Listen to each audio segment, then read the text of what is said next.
오늘 본문인 요한복음 11장은 정말 유명한 본문입니다. 예수님이 죽은 나사로를 살리는 장면이 기록되어져 있는 것이 요한복음 11장의 내용이에요. 11장을 간단하게 요약해라 라고 하면 예수님이 이미 죽은 나사로를 다시 살리셨다. 이게 전부의 전체 내용이에요. 하지만 이 사건을 조금 조목조목 자세히 들여다보면 중요하게 우리가 봐야 할 부분이 참 많은 본문이 오늘 요한복음 11장의 본문입니다.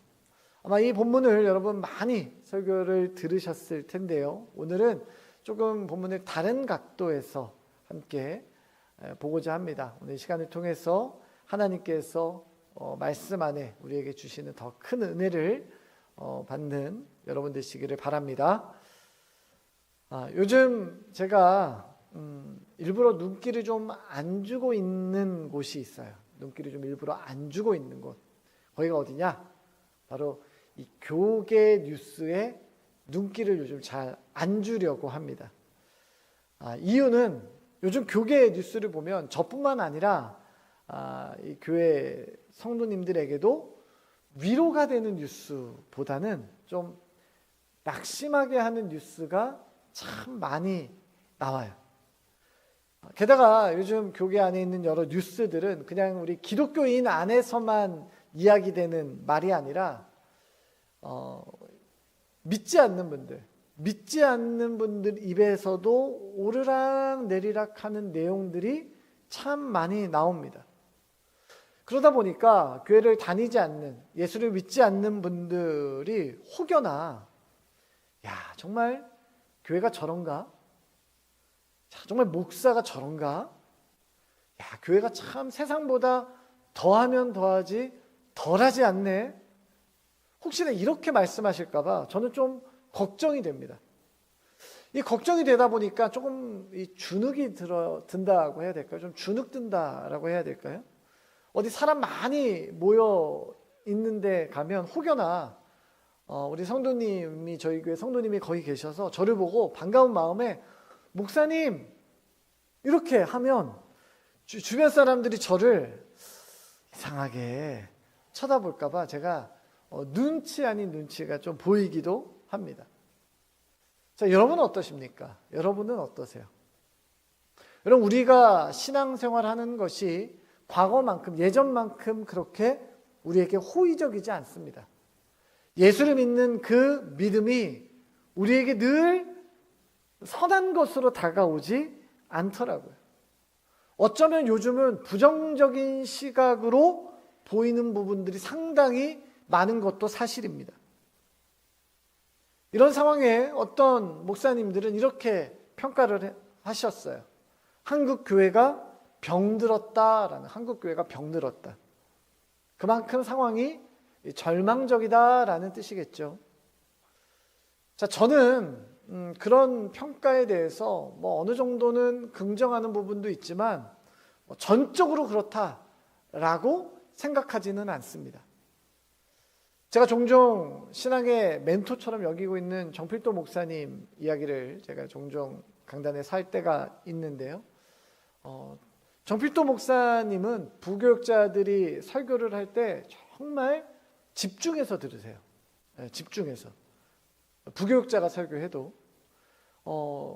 집중하시는 게 설교하는 부교육자 입장에서 너무 부담스럽습니다. 얼마나 집중하시는지 수첩을 꺼내서 설교를 막 이렇게 적기도 하세요. 내용을 막 적기도 하세요. 물론 그것 때문에 그걸로 설교를 잘한다, 잘못했다 이렇게 평가하시지는 않습니다. 잘했다, 잘못했다 평가하지는 않으세요.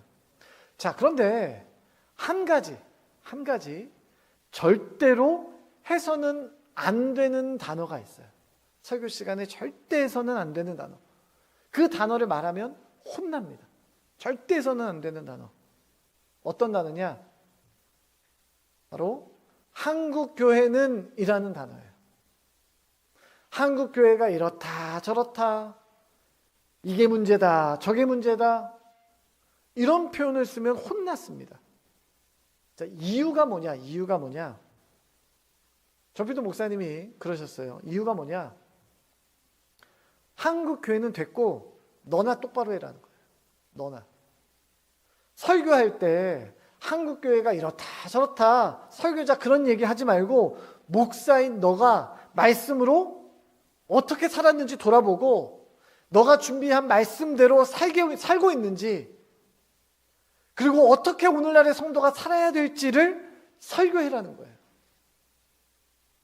저도 설교를 준비하면서 한국교회 여러 가지 이런 부정적인 뉴스를 또 이렇게 검색해서 볼 때마다 문득 이 정필도 목사님의 그 말씀이 생각이 납니다. 생각이 나요. 한국교회는 잘 모르겠고 나는 목사인 나는 성도인 나는 정말 괜찮은가 하는 겁니다. 괜찮은가? 나는 괜찮은가?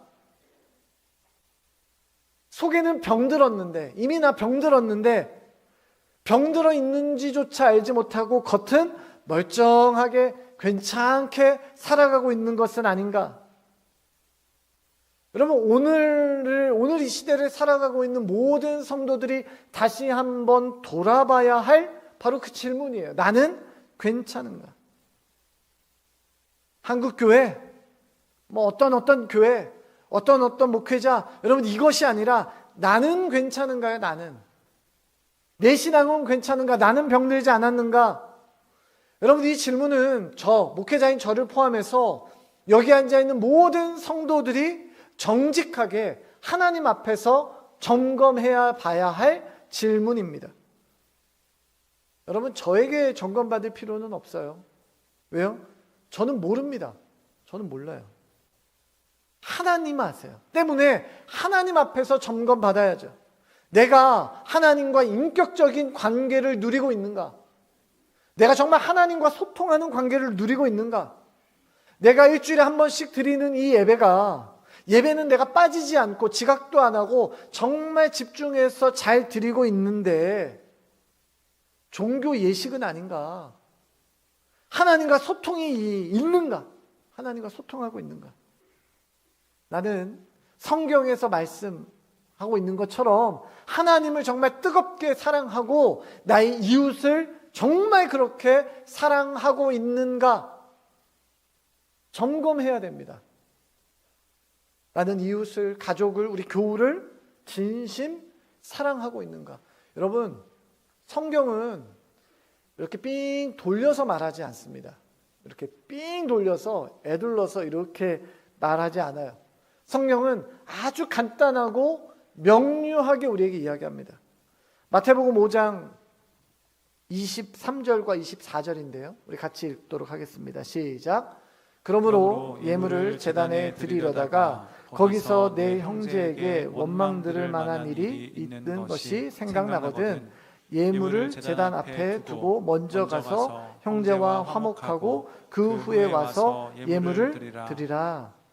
우리가 예배를 드릴 때 예배를 드리기 전에 내 마음을 불편하게 했던 불편한 상황이 불편한 사람이 생각나거든 그 형제와 먼저 오늘 성경 말씀해 보니까 화목하고 라고 되어 있어요. 화목하고. 예배를 잘 드리는가? 예배를 얼마나 잘 드리는가? 예배에 얼마나 집중했는가가 중요한 게 아니다라는 거죠. 예배 드리는 것보다 어쩌면 더 중요한 것이 무엇이냐? 말씀에 순종하는 것이 더 중요한 거라는 거예요. 지금 오늘 드리는 이 1시간의 예식보다 더 중요한 건 내가 하나님의 말씀에 그렇게 살고 있는가예요. 여러분 오늘날 많은 교회들이 아주 몸살을 해요. 세상으로부터 공격을 당해요. 여러분 이유가 뭘까요? 우리는 아무런 잘못이 없는데 억울한 누명을 쓰고 우리가 공격당하는 겁니까? 물론 사단이 우리 교회를 무너뜨리기 위해서 공격하지만 이거는 그냥 사단의 공격이야. 여러분 그냥 이렇게 한마디로 끝낼 수 있는 것이 아닙니다. 왜 우리는 끊임없이 이렇게 몸살해야 하는가? 끊임없이 세상으로부터 공격당하고 있는가? 여러분 이유는 하나입니다. 바로 인지부조화예요. 인지부조화. 무슨 말이에요? 내가 아는 것과 믿는 것, 내가 아는 것과 믿는 것이 우리의 삶과 달라서 생기는 겁니다. 여러분, 내가 아는 것과 믿는 것, 그리고 내가 사는 것, 그 사이의 간극이 멀어지면 멀어질수록 병세가 깊어집니다. 내가 믿는 것은 여긴데, 내가 믿는다라고 말하는 것은 여긴데, 내 삶이 저기라면 여러분, 병들어 있는 거예요. 여러분, 그 끝은 사망 선고일 수 있습니다. 여러분, 제가 오늘 우리가 함께 읽은 본문에도 어떤 한 인물이 등장하고요, 그 인물의 병듦과 그 인물의 그 병세가 깊어져 결국 죽게 되는 사건을 오늘 성경은 기록하고 있어요. 그리고 그 한복판에 누가 계시냐? 바로 예수님이 계십니다. 그리고 예수님을 둘러싸고 마리아와 마르다, 나사로가 등장을 해요. 자, 오늘 예수님은 이 사건을 통해서 오늘날을 살아가고 있는 그리스도인들에게 주시는 메시지가 도대체 무엇인가? 우리는 오늘 사건을 통해서 어떠한 교훈을 얻어야 되는가? 자, 오늘 이 일의 처음 시작, 어떻게 시작됐습니까? 요한복음 11장 3절입니다. 우리 같이 읽습니다. 시작. 이에 그 누이들이 예수께 사람을 보내어 이르되 주여 보시옵소서, 사랑하는 자가 병들었나이다 하니, 예수님이 아끼고 사랑하셨던 이 나사로가 병들었다라는 소식을 듣습니다. 자, 그리고 며칠 뒤에 이제 나사로의 집에 도착을 하세요. 그런데 예수님이 도착하셨던 그때에는 이미 나사로가 죽은 뒤였습니다. 자, 예수님이 늦게나마 그 자리에 자신의 집에 오셨다라는 소식을 들은 마르다. 여러분, 마르다는 이렇게 이야기합니다. 21절입니다. 자, 21절 읽습니다. 시작. 마르다가 예수께 여짜오되 주께서 여기 계셨더라면 내 오라버니가 죽지 아니하였겠나이다. 마리아가 뭐라고 말하냐? 예수님이 여기 계셨으면 내 오라버니 나사로가 죽지 않았을 겁니다. 여러분, 이 마르다에서 여러분 마르다가 어떤 마음으로 이렇게 말을 했을까요? 마르다의 생각은 어떤 생각이었을까요? 오늘 이 본문만 보면 몇 가지, 한 두 가지 정도 마르다의 마음을 읽을 수가 있어요. 자, 첫 번째는 뭐냐? 예수님이 필요한 때, 그때 여기 안 계셔서 지금 서운하다는 거예요. 서운하다.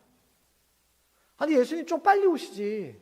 예수님 좀 빨리 오셨으면 나사로가 죽지 않았을 텐데.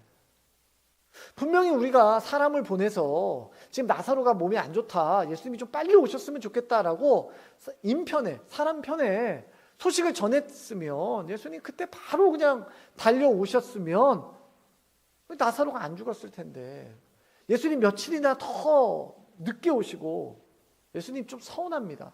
예수님 좀 서운합니다. 마르다의 서운함이 느껴져요. 자, 둘째는 뭐예요?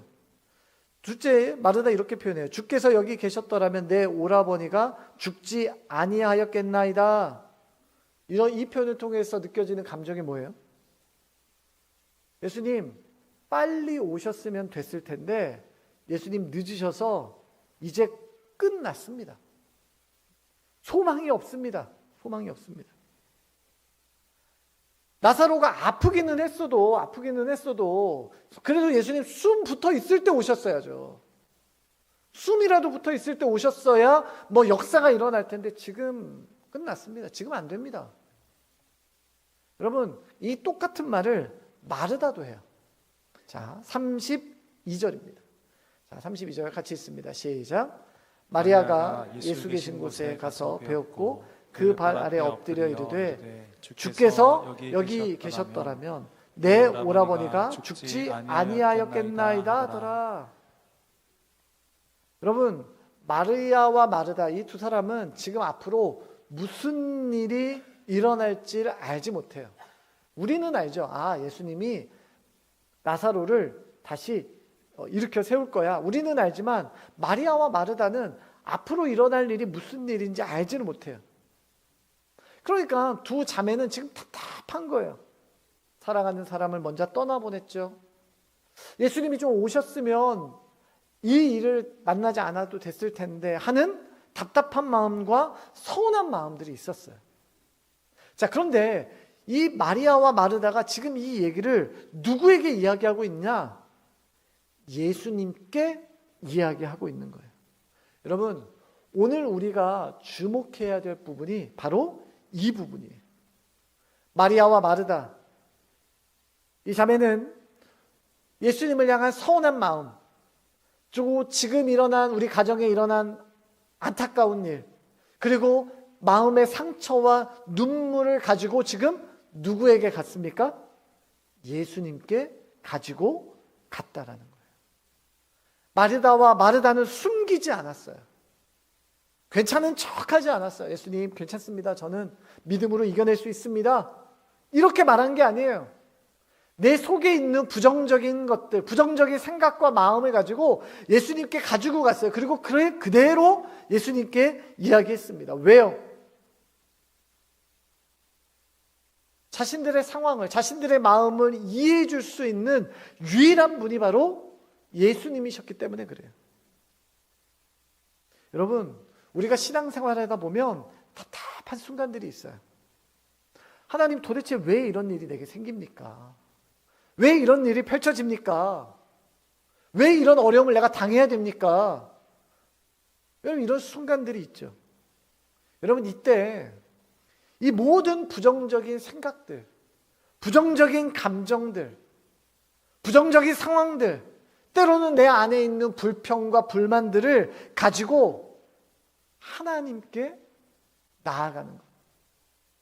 여러분, 우리가 하나님 앞에 나아갈 때 늘 괜찮은 모습으로, 아니 정확하게 말하면 괜찮은 척하는 모습으로 나아갈 필요가 없다라는 거죠. 내 안에 있는 모든 것들을 가지고 하나님께 나아가 하나님께 말씀드리는 겁니다. 여러분, 하나님께 나아가 하나님께 내 모든 것을 말씀을 드려야겠다라는 생각이 드는 것이 바로 뭐냐? 그게 믿음이에요. 그게. 이거 하나님한테 가져가야겠다. 이거 하나님한테 말씀드려야 되겠다. 여러분, 이것이 믿음이에요. 여러분, 왜 이것이 믿음입니까? 이 답답함을, 이 상처를, 이 눈물을 해결할 유일한 대상이 누군지 알기 때문에 그것이 믿음입니다. 여러분, 로마서 8장 26절은 이렇게 기록해요. 우리 같이 읽도록 합니다. 시작. 이와 같이 성령도 우리의 연약함을 도우시나니 우리는 마땅히 기도할 바를 알지 못하나 오직 성령이 말할 수 없는 탄식으로 우리를 위하여 친히 간구하시느니라. 이와 같이 성령도 우리의 연약함을 도우세요. 우리의 연약함을 도우시는 분이 누구시라고요? 성령 하나님이 우리의 연약함을 도우세요. 도우신다고 약속하셨어요. 여러분, 그렇다면 문제는 내가 껴안고 있는 게 아니죠. 문제는 내가 쥐고 안 놓는 게 아닙니다. 여러분, 답답함과 막막함과 두려움과 불안은 내가 해결할 수 있는 것이 아닙니다. 하나님께 맡기는 것이에요. 하나님께 가지고 가는 것입니다. 여러분의 문제를 아직도 여러분의 손에 붙들고 계시다면 이 시간 하나님 앞에 다 던져 놓으시기를 바랍니다. 여러분, 다른 데 마음을 두지 마세요. 다른 데 마음을 두지 마세요. 여러분, 세상 사람들은 속상하고 힘들고 고통스럽고 상처 입으면 해결하는 방법을 찾아요. 아주 간단하게 해결할 수 있는 방법이 있어요. 뭘로 해결하면 될까요? 한 글자예요. 네, 바로 그거, 머릿속에 생각하시는 그거예요. 술이에요, 술. 막 회사에서 스트레스 받고 일 잘 안 되고 막 관계가 틀어지고 막 계획했던 것들이 다 안 되고. 여러분, 술을 의지하는 사람들이 얼마나 많아요. 여러분, 그런데 아마 마시는 사람도 알 거예요. 그게 해결책이 아니다라는 거. 마시면서도 알 겁니다. 마실 때는 잊혀지는 것처럼 보여도 다음 날이면 속도 아프고 술값만 쓰고 해결은 안 되고 스트레스는 더 받고, 여러분 결국엔 그것이 해결책이 아니에요. 성도는 어떤 존재입니까? 내가 가지고 있는 문제들을 하나님께 가지고 나올 준비가 되어 있는 존재가 바로 성도예요. 성도는 내 마음에 있는 짐들을 다른 곳에 풀어놓지 않습니다. 하나님께 풀어놓는 존재들이에요. 여러분 사람도 마찬가지입니다. 여러분 내가 답답한 나머지 친구들 만나는 거예요. 친구들 만나서 2시간, 3시간 카페 가서 수다 막 떨죠. 카페 그 자리에서는 괜찮은 것 같아요. 그 자리에 속이 시원해요. 그런데 막상 나의 일상으로 돌아오면 바뀌는 건 아무것도 없죠. 여러분 우리 가지고 있는 부정적인 생각들과 부정적인 감정들과 나의 두려움과 염려들과 상처들이 있다면, 여러분 그 가지고 있는 모든 것들, 하나님 앞에 내어놓기 부끄럽다 생각했던 그 모든 것들을 다 가지고 주님 앞에 나오시기를 바랍니다. 여러분 오직 주님만이 그 짐들을 대신 짊어지실 수 있는 존재가 되어 주세요. 사랑하는 성도 여러분, 오직 주님만이 우리의 상황의 답이라는 것을 믿는 여러분 되시기를 바랍니다. 여러분 그러면 주님께 모든 것을 고백하는 자의 삶에 어떠한 변화들이 일어나는가? 자, 요한복음 11장 34절과 35절입니다. 자, 34절 35절 읽습니다. 시작. 이르시되 그를 어디에 두었느냐? 이르되 주여 와서 보옵소서 하니 예수께서 눈물을 흘리시더라. 예수님이 마리아와 마르다에게 묻습니다. 모든 이야기를 다 들어주세요. 그리고 야, 그러면 나사로가 지금 어디에 묻혀 있냐 하며 그가 묻혀 있는 곳으로 갑니다. 예수님은 그 상황을 참 가슴 아파 하셨어요. 어떤 사람들은 왜 예수님이 가슴 아파 하셨냐? 예수님 좀 있으면 나사로 살리실 텐데, 뭐 다른 사람들은 몰라도 예수님 당신은 앞으로 일어날 일을 아셨을 텐데 뭐 어차피 살리실 걸 슬퍼하실 필요가 있는가? 여러분 그런데 오늘 성경에 보면 예수님이 참 가슴 아파하시고 심지어 눈물을 흘리셨다라는 기록이 있어요. 자, 왜 그러셨는가? 몇몇 학자는 이렇게 이야기합니다.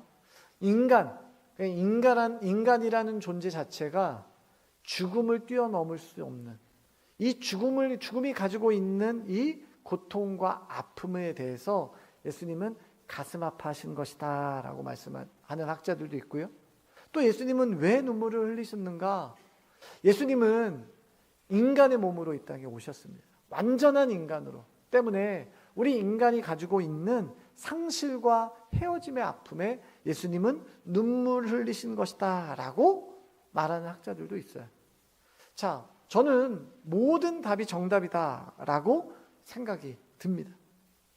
예수님은 지금 벌어지는 이 상황을 남의 일처럼 보지 않으시고 자신의 일처럼 아파하셨다라는 거죠.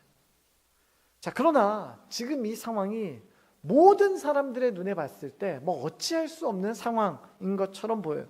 자, 38절입니다. 우리 38절 있습니다. 시작. 이에 예수께서 다시 속으로 비통히 여기시며 무덤에 가시니 무덤이 굴이라 돌로 막았거든. 자, 무덤이 뭘로 되어 있다고요? 돌이래. 무덤이 굴이라요, 굴이라. 그래서 뭘로 막았냐? 돌로 막았어요. 여러분, 당시에 장례 이 풍습은, 매장 풍습은 우리나라와는 다릅니다. 우리나라는 보통 땅에다가 다 매장을 하는데 이스라엘은 여건상 땅에다 매장할 수가 없습니다. 그래서 보통 산에다가 두는데, 보통 그 산도 대부분 바위산들이기 때문에 뭐 부드러운 흙에 묻을 수 있는 상황이 아니었어요. 그러다 보니까 무덤을 만들 때 산에 바위를 깎아서 만들어야 됩니다. 그러니까 얼마나 무덤 하나 만드는 게 힘들겠어요. 그러다 보니까 또는 깎아서 만들기도 하지만 어떤 무덤을 또 썼냐면 이 자연적으로 만들어진 동굴 있잖아요, 동굴. 그 동굴을 그냥 무덤으로 하기도 했습니다. 자, 그리고 앞에서 말씀드렸던 것처럼 무덤 하나 만드는 게 참 힘들고 어려운 일이었어요. 그래서 대부분의 서민들은 개인 무덤이 아니라 이 가족 무덤을 사용을 했습니다. 그러니까 아버지 돌아가시면 아버지를 거기다 안치했다가 이제 다 흙으로 돌아가시면 그 자리에 자기가 또 이제 묻히게 되는. 그래서 가족들이 대대로 묻히는 무덤, 가족 무덤의 형태였어요. 자, 그리고 들짐승들이 있었기 때문에 혹여나 시신이 훼손될까봐 입구를 아주 작은 동물도 들어가지 못하도록 아주 큰 돌로 단단하게 막아놓는 것이 당시 이스라엘의 장례 풍습이었습니다. 자, 나사로의 시신도 마찬가지였어요. 굴에 넣고요, 돌로 무덤 입구를 단단히 막았습니다. 그리고 모든 장례 절차가 끝났습니다. 자, 마르다도 예수님과 함께 그 자리에 있기는 했지만 앞에서 말씀드린 것처럼 주님, 더 이상 뭐 할 수가 없습니다. 자, 39절에 그가 이렇게 이야기합니다. 39절입니다. 시작. 예수께서 이르시되 돌을 옮겨 놓으라 하시니 그 죽은 자의 누이 마르다가 이르되 주여 죽은 지가 나흘이 되었음에 벌써 냄새가 나나이다. 여러분, 벌써 냄새가 나나이다. 무슨 뜻입니까? 끝났습니다는 뜻입니다. 이제는 뭘 더 해볼 수 있는 상황이 아닙니다. 여러분, 앞에서 마르다가 예수님의 말씀에 대답을 한 장면이 기록되어 있어요. 예수님 뭐라고 말씀하셨냐? 앞에 나는 부활이요 생명이니 나를 믿는 자는 죽어도 살겠고 라고 말씀하세요. 죽어도 살 것이다 라는 이 말에 마리아가 이렇게 대답합니다. 27절입니다. 같이 읽어볼까요? 시작. 이르되 주여 그러하외다. 주는 그리스도시요 세상에 오시는 하나님의 아들이신 줄을 내가 믿나이다. 이거 마르다가 말한 거예요. 말은 이렇게 고백해놓고 주님은 그리스도십니다. 세상에 오시는 하나님의 아들이십니다. 당신을 믿으면 부활합니다. 라고 마르다가 이렇게 고백을 했어요. 그런데 지금 앞에서 읽은 39절에 보면 뭐라고 내냐? 예수님이 돌을 옮겨라 하니까 주님, 끝났습니다. 뭘 더 하시려고요? 냄새가 납니다. 주님, 끝났습니다. 여러분, 우리는 자칫 고백을 신앙의 전부라고 오해할 때가 있어요. 교회에서 예배를 잘 드리고 설교 시간에 설교도 잘 듣고 설교에 아멘도 크게 하고 교회에서 안 섬기는 곳이 없고 정말 여러 곳에서 충성되게 잘 섬기지만 많은 성도들이 그 사람을 향해서 와, 정말 믿음 좋은 사람입니다 라고 인정할 수 있어요. 여러분, 그런데 하나님의 능력이, 하나님의 역사가 우리의 삶에 작동하지 않으면, 작동한다는 것을 믿지 않으면 여러분, 그거 불신앙입니다. 하나님이 내 삶에 일하시는 것을 믿지 못하는데 여러분, 그건 불신앙이죠. 여러분, 예수 믿지 않는 사람들 중에서도요, 성실한 사람들 많습니다. 여러분, 정직한 사람들 많아요. 예수 안 믿어도 남 잘 배려하고 어르신들 섬기고 거짓말도 안 하고 남 속이지도 않고 아주 정직하게 사업도 하고 하는 사람들이 많아요. 여러분, 그런데 신앙생활이라는 것을, 믿음을 그저 딱 윤리적인 수준으로만 머물러 있다면 세상 사람들 중에서, 주님 알지 못하는 사람들 중에서 착하고 선한 사람과 다른 게 뭡니까? 다른 게 똑같은 거 아닙니까? 아니, 어쩌면 주님 알지 못하는 사람들이 우리보다 더 선하고 착하게 사는 것 아니에요? 여러분, 신앙생활은 그저 윤리적인 착함, 선함에만 머무르지 않습니다. 여러분, 신앙인이, 믿음의 사람이 세상 사람과 다른 건 얼마나 잘 섬기냐, 누구를 도와주냐, 거짓말 안 하냐, 정직하냐, 물론 이런 것도 있어요. 그런데 정말 신앙인이, 믿음의 사람이 세상 사람과 다른 것은 무엇이냐? 내 삶에 하나님이 역사하십니다. 하나님의 역사를 인정하는 것, 그것을 기대하며 살아가는 것이 바로 세상 사람과 다른 삶이에요. 여러분, 우리가 하나님의 역사를 우리 스스로 판단하고 제한할 때가 얼마나 많아요. 하나님은 역사하시는데 우리가 아니에요. 그거는 안 일어나요. 그건 불가능해요 라고 우리 스스로 제안하는 경우가 얼마나 많습니까? 여러분, 저도 말씀을 준비하면서 저도 상당히 이 부분에 취약하다라는 것을 제가 경험했어요. 여러분, 목회를 하다 보면 참 별의별 사람들을 많이 만납니다. 참 별의별 사람들, 별별 사람들이 많아요. 특히 교회에 만나봐요. 많아요. 어느 날, 실제 일입니다. 어느 날 어떤 청년이 저를 찾아왔어요. 그리고 그 청년이 저에게 이렇게 얘기했습니다. 목사님이 지금 영이 흐려서 저 같은 성령의 사람을 못 알아보고 있습니다. 뜬금없이 와서. 처음 보는 청년이었는데. 그래서 제가 빨리 가라 집으로. 나 바쁘다. 빨리 가라. 별의별 사람들이 있어요. 어느 날 경찰이 찾아왔습니다. 목사님, 어떤 분이 목사님에게 맞았다고 하는데, 목사님이 폭력을 써서 맞았다고 하는데 잠깐 교회 로비로 좀 오셔야겠습니다. 갔습니다. 저한테 맞으셨다고요. 제가 그 맞으셨다고 하는 그분이 그거 앉아 계시더라고요. 그래서 제가 여쭤봤습니다. 혹시 저에게 맞으셨나요? 대답을 못 하시더라고요. 경찰분이 와서 상황을 대충 보더니, 목사님 아닙니다. 목사님 그냥 가셔도 됩니다. 그래서 저는 다시 사무실로 돌아왔어요. 여러분, 불과 몇 주 전에 있었던 일인데요. 어떤 교회로 어떤 한 여자 청년 한 명이 찾아왔습니다. 앞에 포대기를 하나 안고. 한 20살 간 넘었을래나? 포대기를 안고 저에게 찾아와서 이렇게 물어봤어요. 자기가 지금 10년도 넘게 키우던 강아지가 죽었다는 거예요. 포대기가 뭔가 했더니 동물병원에서 안고 온 자신의 죽은 강아지였어요. 그걸 포대기에 안고 자기는 교회를 안 다니는데 저에게 목사님 질문이 하나 있습니다. 목사님, 제가 지금 예수님을 믿지 않는데, 교회를 다니지 않는데 제가 교회를 다니면, 내가 예수님을 믿으면 혹시 천국에 가서, 예수님 믿어서 천국에 가서 이 강아지를 만날 수 있나요? 불과 몇 주 전에 있었던 일입니다. 실제로 로뎀에서 있었던 일입니다.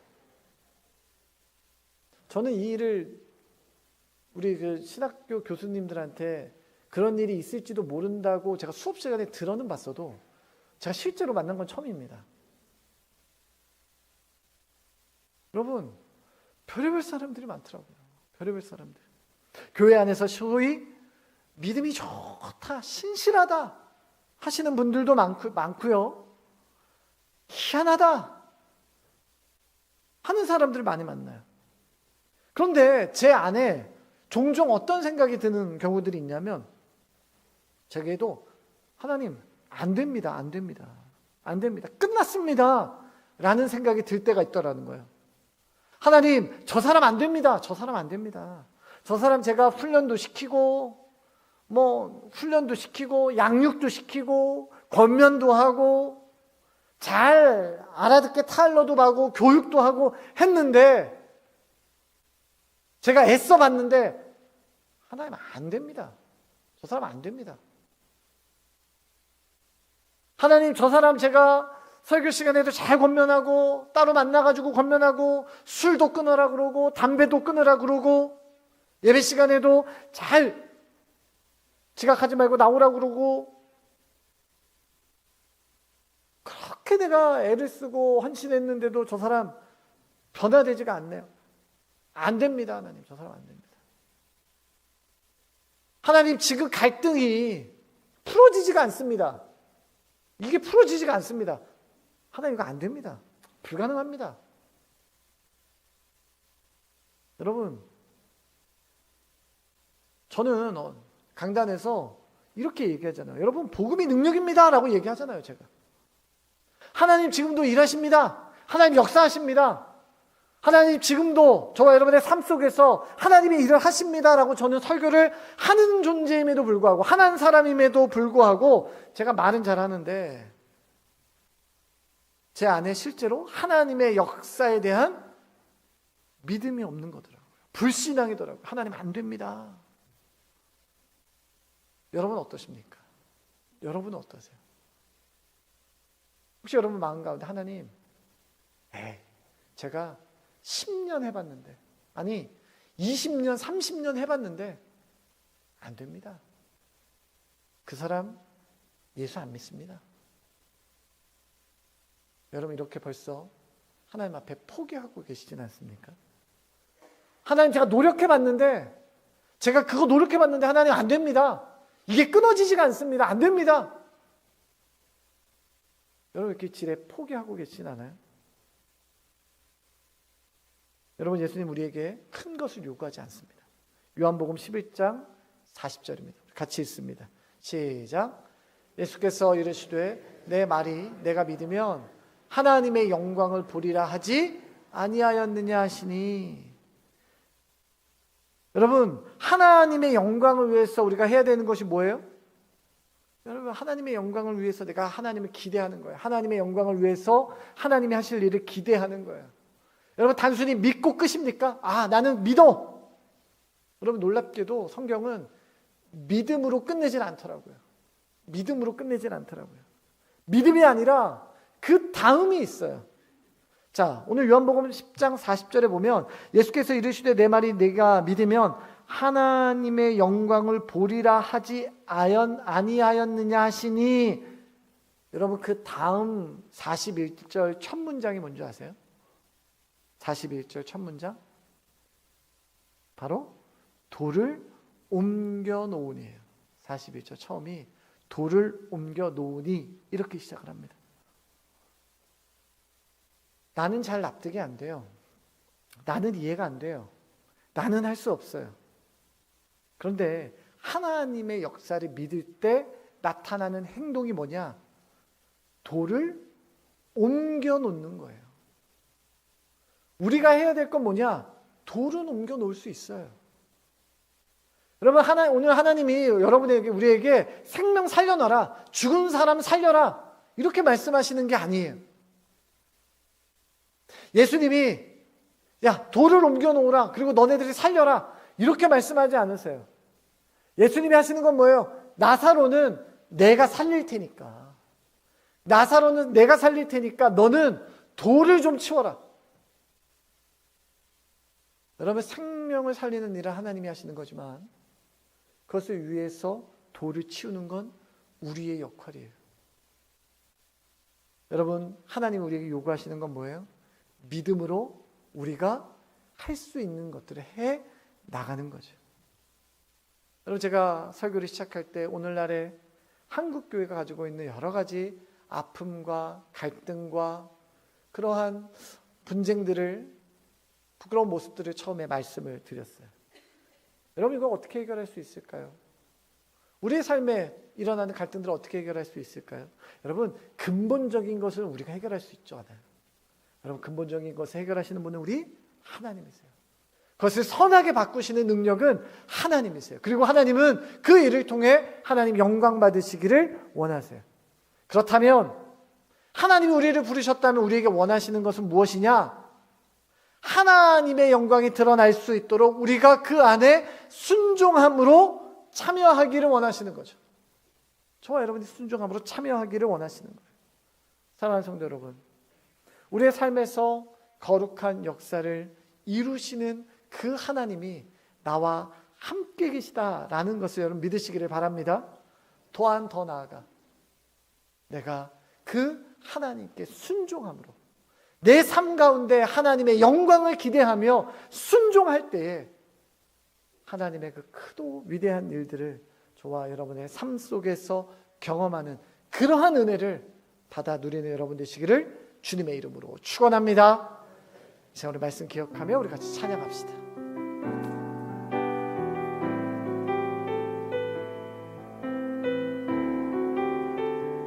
나의 가는 길 주님 인도하시네. 나의 가는 길 주님 인도하시네. 그는 보이지 않아도 날 위해 일하시네. 주 나의 인도자 항상 함께 하시네. 사랑과 힘 베푸시며 인도하시네. 인도하시네. 다시 한번 합시다. 나의 가는 길 주님 인도하시네. 그는 보이지 않아도 날 위해 일하시네. 주 나의 인도자 항상 함께 하시네. 사랑과 힘 베푸시며 인도하시네. 인도하시네. 광야의 길을 만드시고 광야의 길을 만드시고 날 인도해. 사막의 강 만드신 것 보라. 하늘과 땅 변해도 주의 말씀 영원히 내 삶 속에 새 일을 행하리. 나의 가는 길 주님 인도하시네. 그는 보이지 않아도 날 위해 일하시네. 주 나의 인도자 항상 함께 하시네. 사랑과 힘 베푸시며 인도하시네.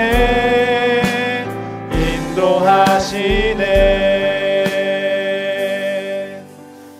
이제 우리 기도할 텐데요. 여러분의 마음에, 여러분의 감정에, 여러분의 생각에, 여러분의 일상에 문제가 생겼을 때 여러분이 가장 먼저 하는 행동은 어떤 행동입니까? 이 마음을 좀 위로할 무엇인가를 찾습니까? 아니면 내 이야기에 좀 공감해 줄 수 있는 사람에게 기대고 있지는 않습니까? 그 사람과의 잠시 잠깐의 만남이 위로가 될 수도 있지만 여러분 근본적인 해결이 아니라는 것을 우리가 압니다. 왜요? 우리 인생을 그 누구도 책임질 수 없기 때문에 그래요. 오직 하나님만이 우리의 인생을, 우리의 삶을 책임진다 약속하셨습니다. 우리가 나아가야 될 곳은, 우리가 나의 두려움과 불안과 낙심까지도 고백해야 될 유일한 존재는 바로 우리 하나님이세요. 이 시간 여러분이 하나님께 여러분의 모든 연약함을 고백하는 시간이 되기를 원합니다. 또한 그분은 믿음으로 우리에게 순종을 요구하시죠. 내 삶 가운데 불가능한 것들이 있습니다. 안 됩니다. 가능성이 없습니다. 계속 실패했습니다. 희망이 보이지 않습니다. 여러분, 그곳에서 멈춰 있는 것이 아닙니다. 우리가 순종함으로 내 앞에 있는 내 삶의 수많은 돌들을 옮겨낼 때 우리는 그 속에서 하나님의 영광, 하나님의 하실 일들을 보게 되는 것입니다. 이 시간 기도할 때, 주님, 내가 주님을 의지합니다. 주님만을 의지합니다. 주님, 불가능이 아닌 가능의 역사가 내 삶 가운데 일어나게 하여 주시옵소서. 이 시간에 우리 주님 이름 한번 찾고 같이 한 목소리로 기도합니다. 주여